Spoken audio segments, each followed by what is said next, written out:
Chapter 3. Thank the Eternal we're out of there. Garth looked down at Hammond and suppressed an urge to laugh. The pickpocket no longer looked like the same man. His rags were gone, replaced by a clean tunic of white with a gray circle over his left breast. The filthy, unkempt hair was gone as well, close-cropped as befitting the servant of a fighter. Hammond looked back angrily at the house. You can keep this, Garth One-Eye. I have no desire to play this game any longer. Go find another servant. I'm for home, he announced, and tore his tight-fitting collar open. Then you'll miss the fun.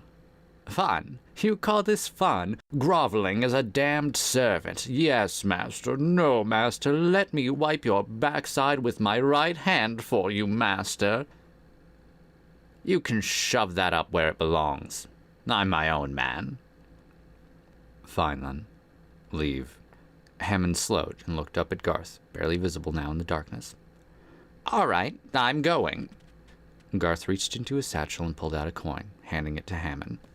Your pay for the week. Hammond took the coin without comment and shoved it into a small purse dangling from his belt. So long, then. Garth turned and started to walk slowly on. One-Eye. Garth turned and looked back. Just how did you lose that eye? You won't find out by leaving. Hammond remained silent for a moment. Nor anything else. Hammond stared at him closely, wondering, trying to sense, to reach back somehow into a thought long since deliberately buried. He felt for an instant that something in Garth was flickering around him, a magical flash of light, reaching far into memories best left undisturbed. For an instant, he felt a tightening in his throat, as if a long-forgotten pain had come back, and then it was gone, and there was only the sounds of the night, the mob walking about the great plaza, the drinkers singing, and the lovers whispering. All of it held for Hammond a deep mystery, a lingering memory of laughter of another world and another time, and it seemed to come from this stranger who stood before him in the shadows. Who are you? Hammond whispered. Stay with me and find out, Hammond Ojor, if that is really your name. Hammond stiffened slightly, a chill of fear coursing through him, and then the chill was gone, replaced by a distant warmth that held for but a second and then was also gone. Hammond finally moved, ever so slowly, and came up to Garth's side. Buy me a drink then, damn it. Hammond walked in silence, watching the way Garth moved. He walked like most fighters, with a deliberate cat-like ease, his head always turning, watching. There was a sense of the mana about him, what others might simply call charisma, but was in fact raw power which to the trained eye was almost visible, like flashes of lightning on the distant horizon that are but half seen and half heard. It could be hidden when need be, but it was there in abundance, and Hammond knew it. Leaving the plaza, Garth wandered up a side street, drawn by boisterous laughter and a crowd standing before the open door of a swill dive, several of them holding torches aloft. Edging up to the crowd, Hammond could see that a couple of fighters were brawling in the street. One brown, the other a woman who he suspected was not even a fighter, merely a warrior proficient in weapons. The brown fighter was not using his powers, but was struggling with mere physical strength. A circle was drawn around them in the mud, the two fighting Akarak, the ritual fight of tying their right hands to each other by a length of short rope while holding daggers in their left hands. The brown fighter was bleeding from a long cut which had slashed his tunic open across his chest, and another across his forehead, the blood trickling into his eyes. Yet Brown was obviously the far more powerful of the two. He yanked his right arm down, pulling the woman in toward him. She spun around, dunking underneath his slashing blow, and came up a cool smile of amusement on her face. Benelish woman, Garth whispered, noticing the 7-pointed star tattoo on her left forearm, which was the mark of her particular clan within the Benelish caste system. Garth moved closer into the crowd to watch the fight. The Benelish woman waited, poised on the balls of her feet, her short-cropped black hair matching the color of her leather jerkin and tight-fitting trousers. The brown fighter tried the same maneuver again, nearly knocking her off balance. This time, she plunged forward, diving to the ground and then somersaulting head over heels. As she did so, she pulled with her right arm, using her momentum to add weight to the pull. The brown fighter was spun around and knocked down. The crowd roared its approval of the maneuver. Brown slashed out, trying to kick her feet out as she started to stand back up. She easily leaped over the strike. Brown scrambled back up and came in low, going for a stab, a movement against the rules of Akarak, which allowed only slashing with the dagger. The crowd went silent. This was no longer just a little sporting event, it was a blood match. Within seconds, the bets started to fly and Hammond slipped into the confused mass. Garth, ignoring the betting frenzy, moved in closer to the circle. He watched Brown closely as the two circled each other. The man was still holding his dagger for a stab, the Benalish woman looking at him disdainfully but still holding her blade backhanded for slashing. Her left hand flashed out, and Brown's right shoulder was laid open. "Again blood," she announced. 3 times now. It's finished." Her blade flashed again, and she cut the 1 fathom length of Akarak rope that bound their right hands together. Brown stood before her, panting, features contorted with rage. She watched him disdainfully, her slim, boyish figure silhouetted by the torchlight. "The wager was 3 gold. Your payment," she said quietly. "You cheated." She laughed coldly. "How the hell can I cheat in Akarak? Your payment." With a bellowing roar, Brown came in low, his blade glinting in the torchlight. The Benalish woman leaped to one side, blade flashing. The brown fighter howled with pain, staggering away. His left ear lay on the muddy ground. Screaming, with one hand clasped to the side of his head, he turned, and Garth saw the brown fighter look aside for an instant to a heavily cloaked man standing to Garth's right. Brown broke off from a close-in attack, circling back around so that the Benalish woman's back was now turned to Garth and the man standing beside him. Brown moved forward slowly, blade poised, and the Benalish woman shifted her knife to her left hand, changing her grip to a stab. "There, you cheated," Brown roared. "You fought all correct, but you're left-handed to start with." "You never asked. By ritual you could have, but you were too drunk with arrogance," the Benalish woman said quietly. "Now your payment before someone gets hurt." "I'll cut your liver out and jam it down your throat," Brown snarled as he moved a step closer. The Benalish woman backed up slightly, changing her stance, ready to receive his charge. The cloaked man next to Garth stepped across the line into the circle, and there was a flash of steel in his hand. Garth caught the man across the neck with an open-handed blow just behind the ear, knocking him senseless. The Benalish woman spared a quick glance backward, and, as she did so, Brown charged. Garth started to shout a warning, but there was no need to. She deftly sidestepped the strike, kicking Brown's feet out from under him. With a serpent-like strike, she was on him, knocking the dagger from his hand, and in an instant was on his chest, dagger point up under his throat. "Your payment," she said quietly. Brown looked at her with a murderous rage in his eyes. She pushed the dagger ever so slightly, nicking the skin over his pulsing jugular. "I can get it with you alive, or with you dead." "Kill me and my house will avenge me." "Is that supposed to frighten me?" Garth moved up to her side, and without waiting for her approval, he tore open Brown's satchel. Ignoring the paltry amulets in a side pouch within it, he felt around for money. "He's only got a couple of silvers," Garth announced, and pulled them out. The crowd, which had been watching silently, roared their taunting disapproval of a fighter who would accept a simple wager without the ability to pay. The Benalish woman pressed the blade in a bit more, a trickle of blood creasing down Brown's neck. "I'll come by your house tomorrow morning, at second bell for payment. Be there." She flipped her dagger around and slammed the hilt against the side of Brown's head, knocking him senseless. She stood up, the crowd cheering its approval. Smiling, Garth handed the coins over. "Thanks, One-Eye," she said, and tilted her head in acknowledgement. "Garth." Garth turned as Hammond came up to his side. Hammond hesitated for a second. "I mean, Master." "Damn it, Hammond. Just Garth, but skip the One-Eye." And as he spoke, he looked back at the Benalish woman. "My apologies, Garth, and thank you." "We didn't win that much. The money was in favor of this woman. 1 silver for 4. Hammond looked back at the prostrate fighters. "Ah, the old days of honor are gone," he said with a sad shake of the head. "The world is nothing but corruption now." And Garth looked over at Hammond with surprise, and the old man shrugged his hunched-over shoulders as if embarrassed to have been caught saying such a thing. The Benelish woman turned as if to leave. A drink. On what we want on you? Garth asked. She turned, looking at him, and smiled. On me. I appreciate your help, even though I really didn't need it. I knew he was moving behind me. Of course. Maybe someplace else, Hammond interjected, looking down at the downed fighter and his companion, both of whom were starting to stir. The three set off, Hammond hawking and then placing a well-aimed shot on the brown fighter. The mob now fell upon the two, who, when they finally woke up, if they were lucky, would simply find themselves stripped naked and their precious spells for sale on the black market.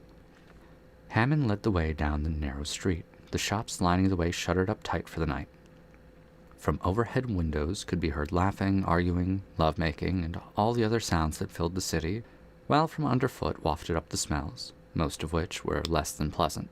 Hammond trudged through the muck and chuckled when the woman fought to suppress a gag. Some place for a festival, the Benelish woman sniffed. All cities are sewers which trap the worst, Hammond replied as if disgusted as well. Garth looked down at him and said nothing. The old man looked up at him as if lost in depressing and disturbing thoughts. What is it? Garth asked. Nothing, One-Eye. Nothing at all, Hammond said quietly. Garth looked over at the Benalian and found that, in spite of himself, he rather liked the woman. She was a tough fighter, to be sure, yet there seemed as well a touch of near childlike innocence to her in regard to the ways of the world. He sensed that she had fought the Akarak out of a true need for the money, and had actually expected the brown fighter to behave honorably. Though she tried to conceal it beneath her leather armor, she moved with a soft feminine grace that somehow seemed out of place.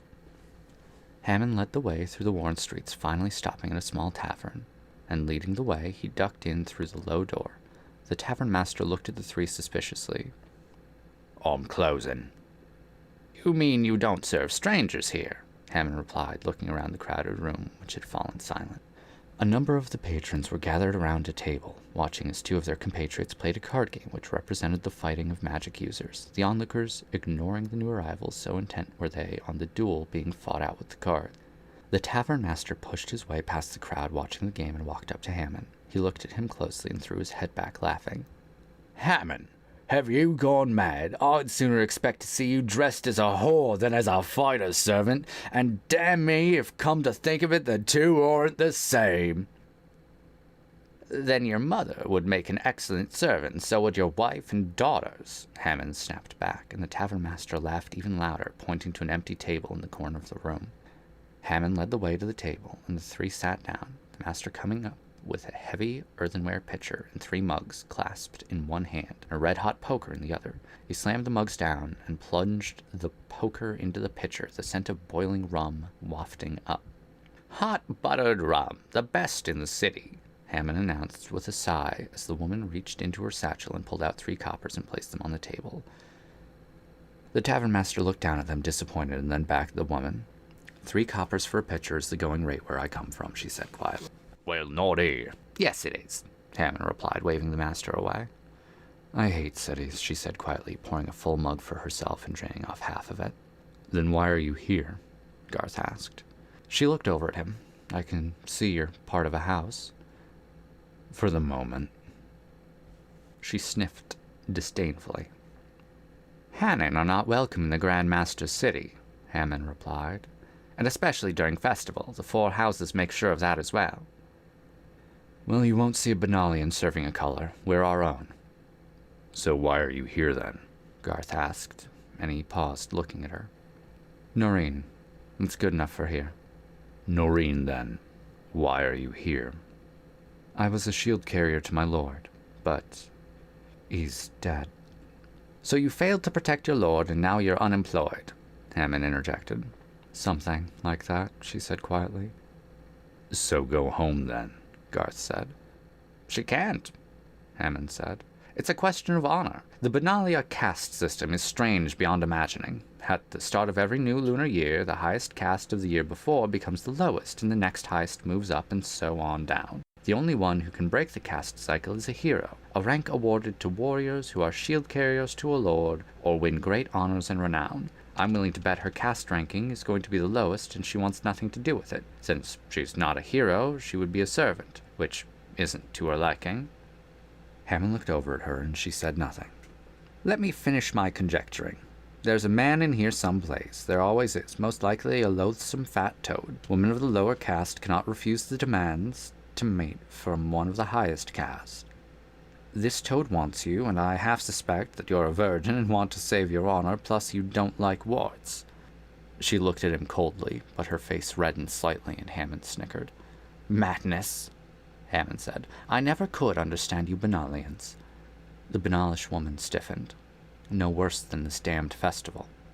Ah, there's at least logic there. The houses get to test each other to see which has the best, and thus gain prestige and contracts for the forthcoming year. Merchants and princes can evaluate fighters they might wish to hire. The mob is entertained, and the winner gets to go with the walker, bringing prestige to his house. It's all so amusing, and he shook his head. And the Grand Master makes all the money, she replied coldly. So why do you care? Garth asked. I don't. But you are looking for employment here, since all the great princes will be arriving for festival. Would you tell your servant to shut up? She snapped angrily. Hammond, shut up. Oh, please don't beat me, master. Hammond whined sarcastically before emitting a long belch. He looked over at the woman and grinned lasciviously. I think my master here is rather taken with you. If you're in agreement, we can take care of this virginity problem. I have a cousin who owns a rather nice place to lodge the night. I've heard Benelish women are rather exciting. All I ask is that I get to watch through a peephole. My cousin rents them out to old men like me. She pulled her dagger out and slammed it into the table, a clear signal of challenge. Hammond held up his hand with a mock terror. I am not a fighter of magic or a warrior, so don't soil your blade, good lady. Garth looked over at Hammond and flicked his own blade out of the sheath as well. Noreen finished the rest of her drink and slammed the mug down with such force that it shattered. I wouldn't sleep anyhow with a one-eye, especially one with a servant who makes me want to vomit from the stink of his breath. She stood up and stormed out of the tavern. Garth looked over coldly at Hammond. Thanks for your help. Oh, no bother, master, just saving you a lot of trouble. Benelish women who are warriors are notorious for crushing men's hearts. They make it a sport, especially if he's a different caste. It's one of the ways of gaining prestige. Besides, she's a virgin, and they are an eternal bother, always falling in love with the man who relieves them of that concern, following him around and whining about love. I figured it best to protect you from it. I don't need your damn protection. Around here, Garth, you need my protection. Benalians are usually more trouble than they're worth, always picking fights, always trying to break out of their caste cycle, especially when they're women and they're thrown to the bottom of the heap. Ones like her are half crazy from it, and the half crazy are the sane ones compared to the rest. Now, if you're interested, my cousin keeps a nice supply of exotic women in his lodging, and for a small fee I can arrange some entertainment. With your money, I bet we could even get two at once. And as he spoke, Hammond leered hopefully. Certainly you won't mind my renting a peephole while we're there. Let's go back to the house, Garth said coldly, and Hammond looked at him crestfallen. As he stepped out into the street, Garth looked around as if expecting to see someone, and then looked back at Hammond. Thanks a lot, he snapped angrily. My pleasure to serve you, master, Hammond replied with a cackle, steering Garth away from the shadow of a woman who lingered on the side of the street. I want a full check on him, Zeril Iwan, Grand Master of the Arena, snarled. Araya Aswar, captain of the fighters of the Grandmaster, bowed low in fear, for the Grandmaster was known to lash out at whoever was nearby in moments of rage, and this was clearly a moment of rage, since the august presence had been publicly humiliated. As you wish, sire, Araya whispered. Go to our usual contacts in the city and the houses, pay the usual sums, but I want a full accounting of every silver spent. He paused. And you know what happened to your predecessor on that score. I would never think of cheating you, sire. Zero looked down at his captain with contempt. No, of course you wouldn't, because if you did, especially now, I think I'd throw you in with the others for the entertainment of the walker. Now get out of here. Arias started to back out of the room, his head still kept down in the proper show of obedience, his eyes averted from the Grandmaster's visage. Araya, he froze in place. Yes, sire. I am holding you personally responsible for this. I want him. I want to know who he is and what his game is. There's something there to him. I don't know what. I tried to probe, but he had enough power to block me. I couldn't take him because he was a member of a house and is protected as long as he wears colors. Araya looked up cautiously at the Grandmaster, surprised at the admission that a mere Hannon had sufficient power to block his own. His features looked somehow distant, as if lost in a memory. that was somehow clouded and unable to be clearly pierced. Who is he? Araya was startled to see the Grand Master looking directly at him, his features filled with doubt. I will find out, Master. Do it. Arrange an expulsion so that he no longer has house protection in his mind. I don't care how it's done, I just want it done. And do it right, Araya, or I really don't think you would enjoy providing entertainment for the Walker when he arrives. I have to provide the usual fare for him, and there's always room for one more at the party. It's either this one eye or it's you. Araya withdrew from the room, not ashamed of the fact that the guards outside the door could see the trembling of his knees. The Walker was always hungry for the power that could be drained from souls, and those who were the enemies of the Grand Master usually provided the feast, along with those who had simply failed. Zeril watched the dwarf who was his commander of fighters withdraw from the room. Why should this fighter trouble me, he wondered. Something was alerted by his mere presence, and Zeril knew that such a sensing almost always had a truth behind it. Had he met him before? Zeril cast through his memory.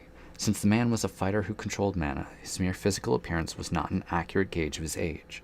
He could be around 25 as he looked, or he could be 100, maybe even older. To remember all who might be enemies across 100 years was nearly impossible. Was it from before, when Kuthamon was still a Grand Master?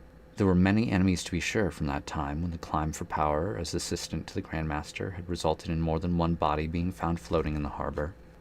He tried to focus his thoughts, searching a one-eye. But for how long? He might have lost it last year, or scores of years ago. A one-eye. He had helped to gouge out the eyes of many men and women. For as assistant to the Grand Master, it was his task to be the administrant of justice. Eyes, hands, feet, and heads. That was his trade. Or was it afterward, after the downfall of the Urtiel? Kuthamon had ascended to the power of a demigod, becoming a walker, and left Zeril in charge of this realm as a reward for helping it be possible.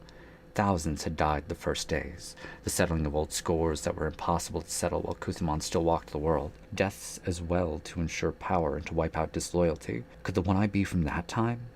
Zeril sat in silence, disturbed that the answer could not be found. It would have to be found, he realized. It would have to be found before festival.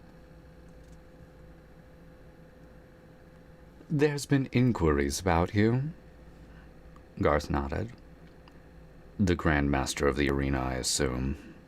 Tullen, Master of the House of Kestha, looked at him in surprise. My lord, isn't it obvious? I humiliated him in public, and you had the courage to back me up. I know there is no love lost between the Grand Master and the House Masters, and he is looking for a means of retrieving his honor. I must assume you were offered a bribe to discharge me. Tullen stiffened slightly. House Masters do not accept bribes. Of course not, sire. To even imply such a motivation is a dishonor to me and to my house. No dishonor was ever intended. I know that of course you would refuse, since no housemaster would ever want to be thought of as being in the pocket of Zeril. Tullen paused for a moment to drain his goblet of mead, and then to wipe his greasy fingers on his tunic. The clutter of half a dozen plates before him was filled with the remnants of his breakfast. Though the questions posed by the captain of his fighters were, in fact, most curious. Such as who am I? Precisely. Tullen rumbled, pausing for a moment to emit a long belch that gurgled and rattled. You came to me unknown, a Hannon. I took you in because you displayed remarkable skills, not only before the doorstep of my very house, but in regaining the prestige of my house and defeating that orange brawler who bested my man. Then to top it off, you all but tell the Grand Master to go to the demons. I would have lost honor and prestige in turn if I had not taken you in while you stood upon the grey flagstones before my house. Tullen paused and looked at him closely. On the one side, I would call it innocent, the fact that you fought Fentesk the way you did, all over a minor point of honor. Innocent as well that as a Hannon you came to my house seeking employment, and that the confrontation that ensued happened as it did. But then again, you could call it something else, Garth replied calmly. Yes, damn you, Tullen snapped. I won everything out there yesterday. I bearded the Grand Master and Fentesk. I won an edge in the games, but I've also won the increased enmity of the Grand Master for harboring you. So was this innocent? But of course, my lord. Tullen poured himself another drink and looked up coldly at Garth while draining it off in a single gulp. Who are you? I was a Hannon, my lord, from the back country of Gish, near the Endless Sea and the Greenlands. Who was your Yoling, your master trainer? What was his house, the origin of his mana, the contracts he held? I had none, my lord. I learned on my own that I had the power to draw on the mana. I practiced my skills alone. I acquired my spells and amulets in the challenging of other Hanin. When I found myself ready, I came here to join a house. The fight I picked with Orange was simply convenient to demonstrate my skills, and also a touch of revenge for the past humiliation regarding the Orange Master's wife and daughters. You expect me to believe that? Tullen roared. Garth bowed low. The penalty of lying to my master is expulsion, Garth replied smoothly. And given the current state of affairs, I would be a fool to lie, since I suspect the agents of the Grand Master are even now waiting for me. And I dare say that if I walked out of this house without colors, they would be upon me, and you would win a handsome sum in payment. How dare you even imply that I would accept such money? Tullen snarled. Come, my lord. You can present such affront to the initiates of the first rank, who are all agoggle at such trivial idealisms. Anyone who is an idealist in this world is either a madman or an idiot. You have your needs and I have mine. They happen to coincide, and you are the winner as a result. You have managed to humiliate someone you hate. Your house gained prestige yesterday, and I think I shall earn you a win at the festival. Tullen paused, looked at Garth. There was a momentary flickering of power, a probing. What do you have in your satchel? Tullen asked quietly. What artifacts, amulets, and spells do you control? Garth laughed softly. According to the law, not even a housemaster, not even a grandmaster may ask that of a fighter. He paused. There is only one way to find that out. But might I add that a housemaster, or, for that matter, any member of a house challenging another of the same color to a fight goes against all custom and tradition. Tullen refilled his cup and looked into it sulkily. And if you should do so and kill me, Garth continued, the other housemasters will think that you caved in to the demands of the Grandmaster. So you have me, Tullen snarled. Rather the other way around. Remember, I am now of your house. I am an unknown factor for the festival. You should win handsomely on the betting, and on my commissions from the purse. I think, my lord, that the potential winnings far exceed whatever bribes that tight-fisted bastard of a Grandmaster is willing to pay for my betrayal. Tullen downed his cup and belched again, this time more softly. You give me a headache, One-Eye. Either you are a master conniver or an innocent fool. Whatever you wish it to be, sire, but you will profit as you deserve. Tullen finally nodded. Get out. Garth bowed low and started for the door. If you should decide to go outside, I suggest you watch your back. I always do, sire.